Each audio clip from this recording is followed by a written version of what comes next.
গভীৰ অনিশ্চয়তাত ৰাজ্যৰ হাজাৰ হাজাৰ ক্ষুদ্ৰ চাহ খেতিয়কৰ ভৱিষ্যত অহা ১ জুনৰ পৰা অসম বটলিফ চাহ নিৰ্মাতা সন্থাই ক্ষুদ্ৰ চাহ খেতিয়কৰ পৰা কেঁচা চাহপাত ক্ৰয় নকৰাৰ সিদ্ধান্তৰ পাছতেই খেতিয়কসকলৰ মাজত এতিয়া হাহাকাৰ লাগিছে।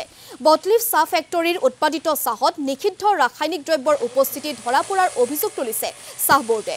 গুণাগুণ উন্নতকৰণৰ বাবে চাহ বোৰ্ডে বটলিফ ফেক্টৰীক আৰোপ কৰিছে কেইবাটাও চৰ্ত। কিন্তু চাহ বোৰ্ডৰ এইসমূহ চৰ্ত মানি চাহ উৎপাদন সম্ভৱ নহয় বুলি উল্লেখ কৰাৰ লগতে ক্ষুদ্ৰ চাহ খেতিয়কৰ পৰা কেঁচা চাহপাত ক্ৰয় নকৰাৰ সিদ্ধান্ত গ্ৰহণ কৰিছে বটলিফ ফেক্টৰীয়ে।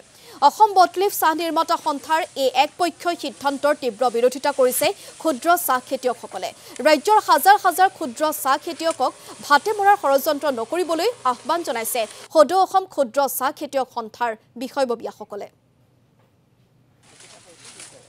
১ জুনৰ পৰা অসম বটলিফ মেনুফেকচাৰ এছ'চিয়েশ্যনে ক্ষুদ্ৰ চাহ খেতিয়কসকলৰ পাত গ্ৰহণ কৰা নহ'ব বুলি এক সংবাদ মাধ্যম আৰু অন্যান্য মাধ্যম যোগেদি তেওঁলোকে প্ৰকাশ কৰিছে।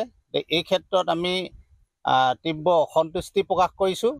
এই ক্ষেত্ৰত একপক্ষীয়ভাৱে আমাৰ ক্ষুদ্ৰ চাহ খেতিয়কসকলৰ লগত আলোচনা নকৰাকৈ তেওঁলোকে বন্ধ ঘোষণা কৰিবৰ কাৰণে বিচৰা কাৰ্য অতি দুৰ্ভাগ্যজনক আৰু এওঁলোকৰ এই হঠকাৰী সিদ্ধান্ত প্ৰত্যাহাৰ কৰিবৰ কাৰণে আমি আহ্বান জনাইছোঁ।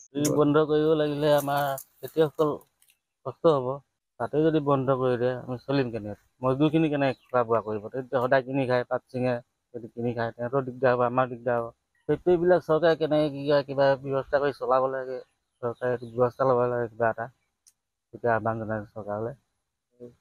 বাগান হৈ মই ল'ৰা পঢ়ি আছোঁ, এতিয়া বাগানে যদি বন্ধ হৈ যায় ল'ৰা পঢ়াবলৈ মই নোৱাৰিম।